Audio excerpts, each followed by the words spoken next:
Small business owners, if you are in a place where you have consistent income, you're making money, you're doing well, your cash flows are climbing, you may want to think about purchasing commercial real estate. And I'll tell you why. The What's Good Podcast. Are you ready? Your number one source to all the keys in the industry. With Brianna Javon. It's the What's Good Podcast. What's good? Hey ladies and gents, this is your girl Brianna Javon, and we are here with another episode of What's Good Podcast. We are in season 10, and we are super excited about the topic this season, and it's all about wealth management. Today, we have a guest with us. Her name is ShaRhonda Hill. How are you?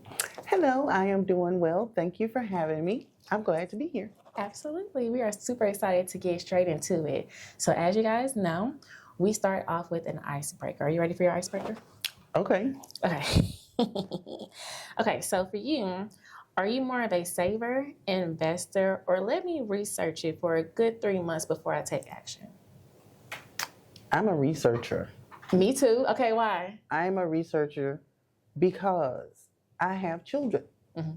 And so I have to be focused on what is going to be the best decision to help, to make sure I'm able to help them or set them up to where they need to be. Mm-hmm.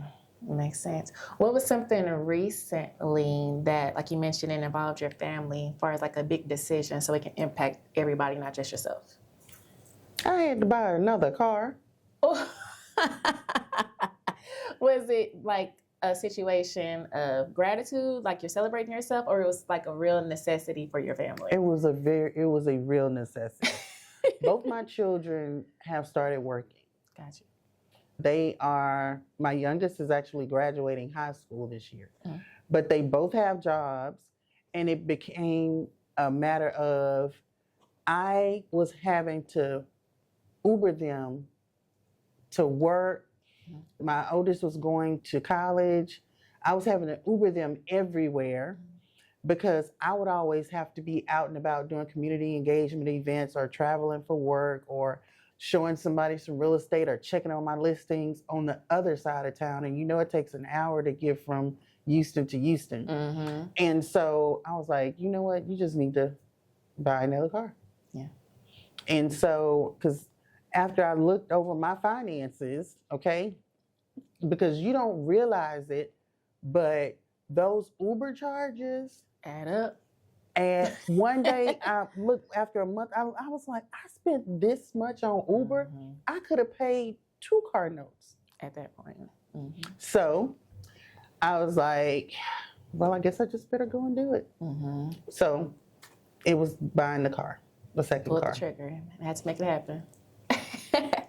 All right, so as you guys know, we do not have interviews. We have genuine conversations. So we're going to go ahead and get into our genuine conversation. And how we usually start is, who is the guest? So for you, who is ShaRhonda? ShaRhonda is a dedicated service professional. And when I say service, not just in my day job and my real estate career, but I like to help people, period. Before I started working at TruFund, I was a serial volunteer. I volunteered for the Crosby Education Foundation for 12 years. I was on the Career and Technology Advisory Committee Board at the high school for years. Mm-hmm. I volunteered with other nonprofits, other community organizations, and I was very committed. And it took a lot of time because I'm a person, if I say I'm going to do something, I'm going to do it. Yeah. Whether I'm getting paid or I'm getting anything out of it, if I tell you I'm going to do it, I'm committed to doing it. Mm-hmm. And so I love volunteering and helping people. But since I've been working for TruFund, mm-hmm. And I have been growing and blooming in my role with TruFund and, for lack of a better term, moving up the ladder. So now I have to travel more and do more. And so unfortunately, a lot of times, and I had to stop this. Mhm. I will pour and pour and pour and pour and pour Same here. until I'm empty. Mhm. Well, I had to make some hard choices. Either I was going to keep being empty, which is not very good for your health, wealth, or your mental, or so I decided to kind of back off of the volunteering so much to focus more on my job and my other activities. So, but I'm still able to give back and help in those same capacities, just not with the community and in the schools and things like that. Okay, so before we get into that, because I'm like, you still do it with TruFund, but explain to the people exactly what TruFund is, CDFIs, all those things. I know I didn't learn about it until I actually got more into my business to really get the operations and funding proper. Mm-hmm. So a lot of times when people hear about funding, they think about banks, but there's other options. So go ahead and let the people know a little bit about TruFund. So, everyone, TruFund Financial Services is a CDFI, a community development financial institution. CDFIs were created by the U.S. Treasury back in the late 70s, early 80s as a mechanism to loan money to small business owners in underserved communities. And so CDFIs, if you have your banks, you have your other funds, you have SBA and those types of lenders. Well, if you try to get a loan from a bank as a small business owner, they're going to want you to have maybe a 700 credit score or have other requirements that you as a small business owner may not be able to meet at the time. But if you were to come to a CDFI, and there are a plethora of CDFIs, if you want more information, reach out to Brianna or myself and we'll let you know. There are a plethora of CDFIs, and we are here to bridge the gap. So with CDFIs, our credit requirements aren't as stringent. We don't require $20,000 in deposits into banks. Mm-hmm. Here at TruFund, we are a nonprofit CDFI lender, nonprofit, non-depository CDFI lender. So you can't open a bank account with us and deposit funding into it. We are a nonprofit, so we go by certain guidelines that other banks cannot do. And so that is what a CDFI is. Okay, so when I first heard of this, I was like, okay, so how does it work if you don't need to get a bank account, right? So with that on the other end, as far as the process, let's just say the client comes and they're like, hey, I would like to set up, what is the process? Can you give them a little bit as far as what that looks like for them to get the type of paperwork? Or, this is the things that we're looking for within this particular TruFund nonprofit program. Absolutely. So in order to get started with a CDFI, you would just reach out to myself or any other CDFI. And what I like to do is I like to have a conversation with clients, with potential clients. Mm-hmm. I want to understand what their business is. I want to understand what their business needs are. I want to understand what their growth trajectory is. And finally, how much they're looking to borrow. I know a lot of times, and I get this question all the time, I want to borrow however much I qualify for. Yeah. That is not a good answer. Mm-hmm. Because you need to understand, as a business owner, you need to understand your numbers, and you need to understand exactly what you're going to do with the funds. And when you borrow money for your business, the ultimate goal is for that money to increase your growth, to take you to another level. So you would contact me or someone else, you'd have that conversation. Mm-hmm. And sometimes, guys, I work for TruFund. Sometimes TruFund is not a good fit, a good CDFI fit for every business owner. Makes sense. And if that is the case, I do partner and work with other CDFIs and other lenders. And I also understand what their requirements are. So even if TruFund can't help you out, I'm able to connect you with another CDFI or another lender that has something that we don't or would be a better fit for a small business owner. I love it. Okay, so I think that is awesome because it's not just, here is our process. And if we don't work out, that's it. Because a lot of times it can be discouraging to feel like, oh, y'all can't work with me. And then there's no plan B or C to still support the business. So I love that there's always options. Because again, the only thing as far as a lot of us know when it comes to business owners, we just know the banks. So to know not only if this CDFI don't work, y'all all work together to make sure that y'all support the small business. So Absolutely. I think it's beautiful. All right, so my next question is, what are a few, as far as problems that you see, as far as funding for small businesses, and when it comes to you as an individual, because to me, I still think you give back to the community, because I know you guys had invited me to come out to share my story on a full platform to, let people know as far as my business journey and things of that nature. So with that being stated, you still pouring into to the community, still pouring into businesses. But what are some of the, like you mentioned, as far as bridging the gap, what are some of the problems that you're seeing, and what are the solutions that you are giving to pour back into the community? Okay. The biggest problem that I see with small business owners, especially when they need funding. When they need funding, a lot of small business owners are still operating as an individual and not a business. When it's not having the proper tax strategies in place and understanding the implications of the choices you make when filing your taxes, okay, that's one. Two is not understanding the difference between the types of entity you are creating for your business. Everybody doesn't need to be an LLC. There are other options depending on the type of business, what your short-term and long-term growth plans are for your business. You may want to look at some other options. So that's two.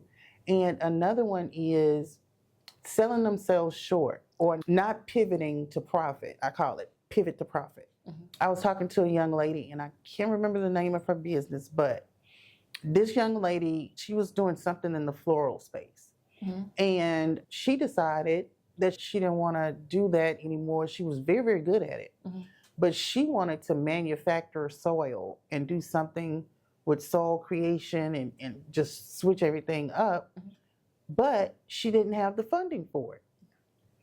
So when, while I was giving her technical assistance and business advisory and helping her through, I was like, well, you're being very successful, with your dried flower arrangements and your other flower arrangements. Why don't you try to get contracts with maybe a few funeral homes or other places, or every time there's a holiday coming up, market yourself as like a subscription service for Mother's Day, Valentine's Day, St. Patrick's Day, Mardi Gras, and send out some Mardi Gras florals. No, that's right. And then you can create that revenue, build your revenue, and that building of that revenue will help you to get the funding you need to make dirt. Oh. I was not expecting for you to say to make dirt because of the soil. You are hilarious. Okay, so I want to pull back into like the business advisory part. Okay. Because not only are you supporting in the funding portion, but also their mindset too. Because let's really talk about, if we're planning this, let's make sure we're planning this the proper way.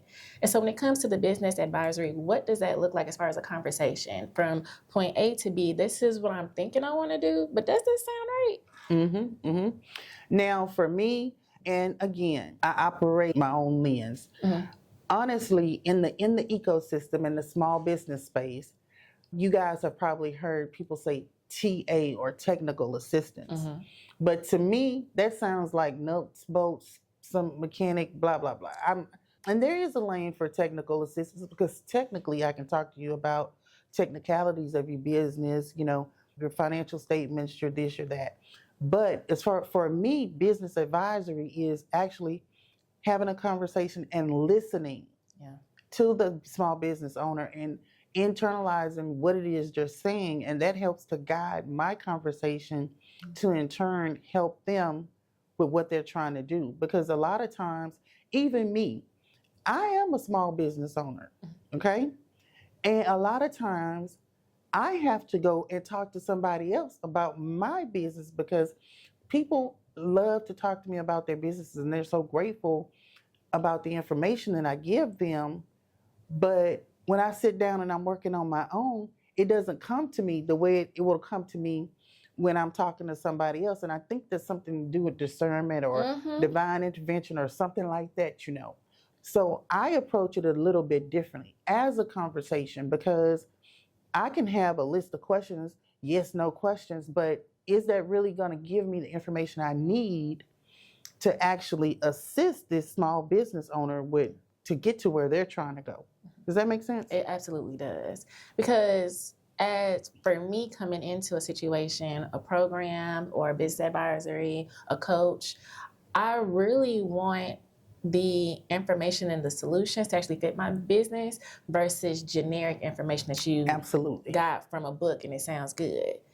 I want to make sure that I can actually engage and this makes sense. And even that case study that you mentioned with Homegirl in the floral business, that was so good as far as the subscription with the holidays and even getting a partnership with the funeral homes. And I know nothing about floral That's design. cool. And but what I'm saying is that was direct information that actually fits her industry versus something generic, and she really doesn't even know, leaving from this conversation, what the next step would be. So I think that makes a big difference. So let's tap into, we talked about the business side of wealth management, making sure we get our mindsets together, make sure we have a plan, and make sure you get some support. Because a lot of times we feel stuck at home and we don't really know who we can talk to, but know what your ask is, and then get in front of those people to support you to get to that next level, right? So I want to now talk about community side. We talk as an ecosystem, you're in real estate. Let's talk about building wealth now, but creating portfolios and what it looks like all in real estate. Because a lot of times people just hear, oh, I want to flip houses. But there are so many different ways to create wealth now in real estate. Well, mainly, the only way to create wealth in real estate is to buy some. But again, you have to have a plan. Yeah. And there are multiple ways to invest in real estate, right? You can purchase a property to fix it and rent it out. That's called buy and hold. Fix it and flip it. Buy low, fix it, sell high. That was residential real estate. Number one strategy. But there's something else, commercial real estate. So small business owners, if you are in a place where you have consistent income, you're making money, you're doing well, your cash flows are climbing, you may want to think about purchasing commercial real estate. And I'll tell you why. Because if you were to purchase a building, it doesn't even have to be a huge building. It can be 3 stories, 5 stories, 2 stories, or even a strip center, right? With walkability. I'll give you an example. If you are a small business owner, and let's say you own a beauty shop, a beauty salon, okay, and you are killing it. You know, you are doing well, and your revenues have grown astronomically.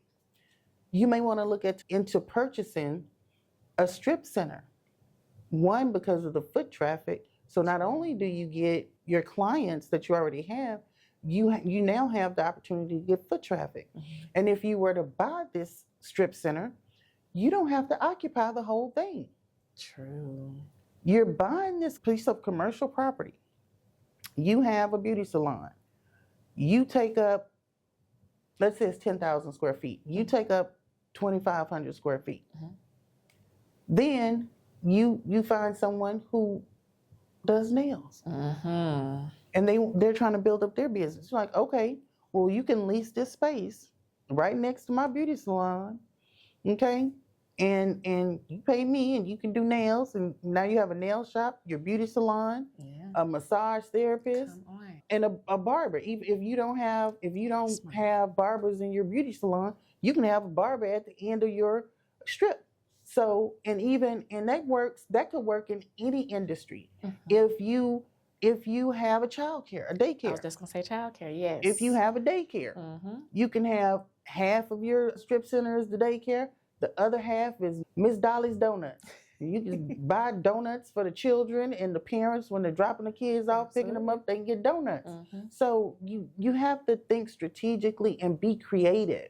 I always say I'm not a creative person because I'm not good at decorating, honey. Like, listen, my house is bare bones. I go to the store and I say, just give me, okay, I like that, give me that. Okay, so I say I'm not a creative, but I kind of am. You are. Sorta. You have all the ideas.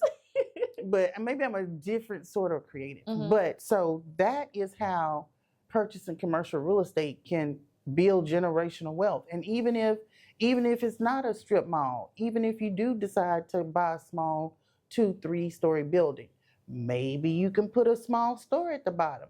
Maybe you can take the whole first floor and do it as retail space. Yeah.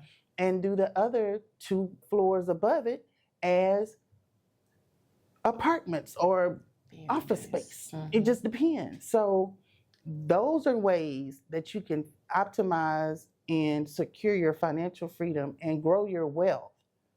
And a lot of times people don't know this either, but a lot of times you may think, I can't buy a building that's $2, $3, $4, $5 million. Yeah. You would be surprised. You can get a decent building for $300,000 or $400,000 or $500,000. And if you have the right partnerships, the right strategies, you can grow that and make enough money to buy your second building. So that's how we can grow our wealth with residential real estate and commercial real estate. All right, before we move on to our next segment, one quick takeaway as far as the real estate ecosystem. If a business owner was to get started today, do you do business advisory on that end as well? I do. Okay, come on. What would you say? They were just like, hey, I've done all the amazing things on my business. Now I'm ready to take this next step. What does that look like coming to you as far as business advisory? Well, my first question is, okay, so your business is doing well. I want to know, first tell me about your current business. And so that'll help me to see where your starting point should be if you're interested in going into commercial real estate or even multifamily residential real estate, because that is optimal as well. And so once we discuss that, I determine, okay, you've done well, you can manage this. What type of real estate? Okay, what type of, is it a Class A, Class B, Class C? Should you look at buying, should you build or should you buy and refurbish? Because that's an option too. I don't know if you guys have noticed, but there are a lot of manufacturing warehouses popping up and they're building a lot of those, the strip centers around, the smaller ones, and I've seen some larger ones as well. So if we would work on, what are you trying to do? What is in your short-term goal, and what is in your next 5 years? Because that'll tell us what we need to do, what type of financing we need to get for you, and how beneficial it's going to be. It's all about planning. Yes. Planning I feel like that makes is like perfect. the biggest takeaway. Okay, so on to our next segment is highs and lows. We want to start with the high. Anything as far as like the business ecosystem or personally, congratulations to your new car, that you would like to share with us that we can all root for your success. So recently I have gotten this new role at TruFund, so I'm excited about that. In the ecosystem, I'm trying to build a better ecosystem that works in concert to help small business owners. Because when I first started working for TruFund, I was in a totally different capacity, but I would just pay attention and watch what was happening in the ecosystems and understanding what the business owners were needing. And I noticed that there's a lot of repetition. And I kind of get the feeling from talking to some small business owners, they recognize the repetition and they are looking for something new, something that is going to actually motivate them to move to the next level. Absolutely. And so that is what I have been working on for 2026. And so I'm excited to implement my new plans for 2026. And I'm excited to meet with some of my ecosystem partners and stakeholders to give them the information. And I'm hoping that they will join me on this new journey for 2026. So stay tuned. I'm a little excited. I love that. Congratulations. Thank you. And from everything that I've heard so far today, God is still working with you with community. Yes. Yes. From the beginning, he was like, I don't volunteer as much. You still volunteer in your time. You may not be, in the situation where you were before, but it's just God has unveiled a new way for you still to be in the community. You're absolutely right. I never thought about it like that.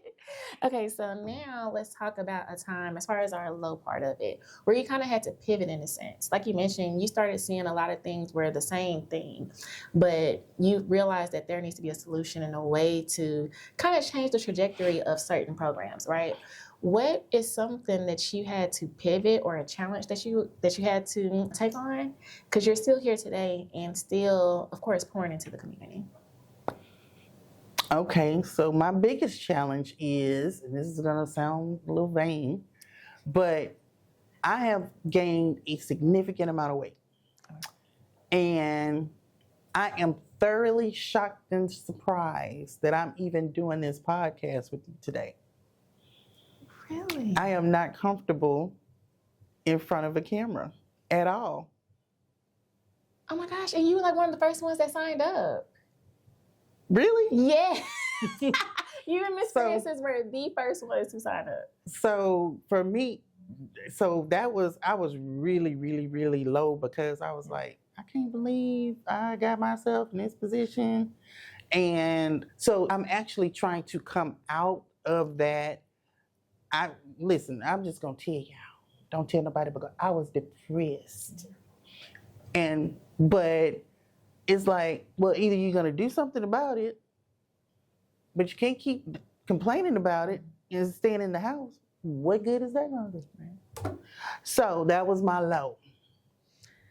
Just to let you know, I recently just came off of a hiatus with the podcast. When I was in that relationship, I gained 30 plus pounds. And even with that, it was a lot of discouragement of, this is not going to work, and it caused me to actually stop doing my podcast. I still had the business side, so I still had to get some money.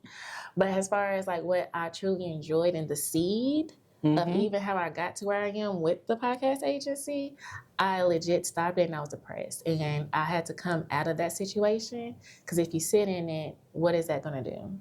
And so I want to clap for you. It makes it worse. It does. It does. It absolutely does. Because you're just going to be in your mind, and then more bad things, and you're talking to yourself negatively. So I totally agree. And I want to clap for you, because you did make a pivot. You did say, I need to show up. I would not have ever known, because you are just smiles, your beautiful red lipstick. Baby, you done shown up today in your suit. You look cute. So I would have never known that this was what you was going through. So I'm happy that you got yourself out of that. And that's another thing. We don't talk about things. We don't. So because we don't talk about things, you always think it's only happening to you. Nobody else is having these challenges. It's only happening to you, and you just can't understand why is nobody, it's you. You can't do this, but it's not. Yeah. And we don't know if we don't talk about it. I agree. So thank you for the courage to share that with us today. You're welcome. Appreciate you. Okay, so our other segment is one free advice. I feel like a lot of times we go to these programs, we go pay thousands of dollars to these coaches, and when we talk to these people or within the program, a lot of things just go over our head because we don't feel like we're actually engaged in the situation. Does this even pertain to me? At this point, I've been here for an hour and a half. I still don't know what this person was talking about. So for one free advice, I created this for people just to take actionable steps. So for you, what would be one free advice you can share with the audience today? It could be wealth management. It could be something for their business. Like you mentioned, as far as self-talk, doing it positively versus negatively. What is something that you can share with people that they can take away today? So if you are wanting to be a small business owner, or even if you are a small business owner and you find yourself stuck, do a brain dump, figure out exactly where you want to go and what you want to do, and get help. Find somebody to help you. Here are some places where you can get some no-cost help. You can set up a call with TruFund. You can set up a call with your local SBDC. That's the Small Business Development Center. They are in every city, in every town. They're usually connected with a college, but it is a division of the SBA. You can connect with SCORE mentors. SCORE mentors are volunteers who've been in business for a while. They offer free assistance, okay? And if you are in, or if you want to get into government contracting, then you can connect with the Apex Center. They used to be called PTAX, but Apex, APEX, and they can help you in the contracting space. Or if you're interested in buying or selling in real estate, please give me a call. My name is ShaRhonda Hill, and I can help you with that. So those are the ways you can get some no-cost free advice for your business or your real estate needs. Okay, so I'm going to need those links from you because I know about the Apex one. I'm trying to get into government contracting myself. Okay. I will send you the links, and you can share them with the audience. I appreciate you so much. All righty. So we are at our last segment. Like you mentioned, you're going to give me all the links. So everything is going to be in the show notes to make sure that y'all have it and take action. Contact her. Contact TruFund. Real estate needs. We got government contracting. She mentioned a lot of resources. So everything is going to be in the show notes. All right. So as you guys know, we always end every episode with a motivational moment. This could be a Bible verse that really connected with me, or it could be a quote that I saw on Instagram, TikTok, whatever the case may be. And so today it is a quote, and it is, wealth is built when opportunity meets preparation. Again, I'm going to say it. Wealth is built when opportunity meets preparation.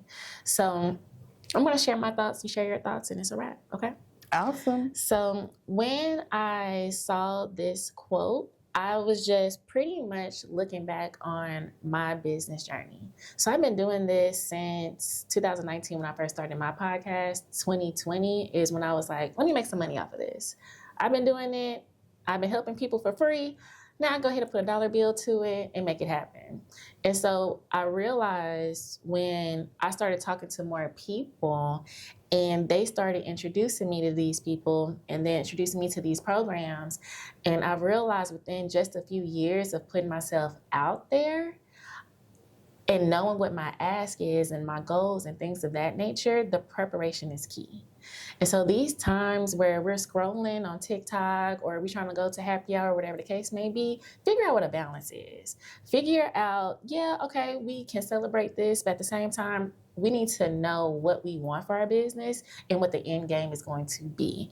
Because even with the connection with Miss ShaRhonda, as y'all know, I'm always up here at Comerica. I always discuss the things that I want to do with the management team here, Kayla and Randall, and they have put me in so many different positions to put myself in front of the people to expand and get exposure for my brand. But if you are not prepped and not knowing what you want for your business, you can't really deliver what that ask is to people to get you to that next level and that opportunity. And so when I read that, that's what that meant to me. So how about you? It's simple. Stay ready so you don't have to get ready. Okay. Period. That's what I got. Because if an opportunity presents itself and you're not ready, it's a missed opportunity. And so if it's a missed opportunity, that's no wealth for you. So stay ready so that you don't have to get ready. Easy. All right, Miss ShaRhonda, is there anything that I left out? Anything you want to give to the people? No, I want to thank you for the opportunity to do this because this is totally out of my comfort zone, but I thank you very much. So that's it. That's all I have. And call me.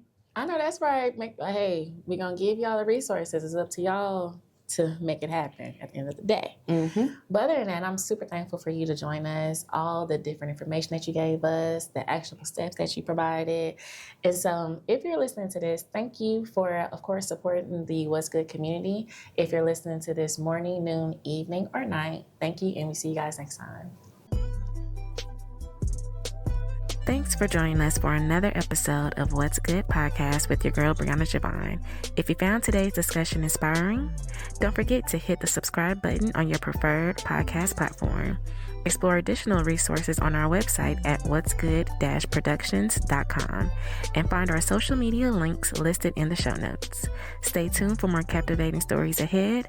Until next time, stay blessed and keep uplifting your community.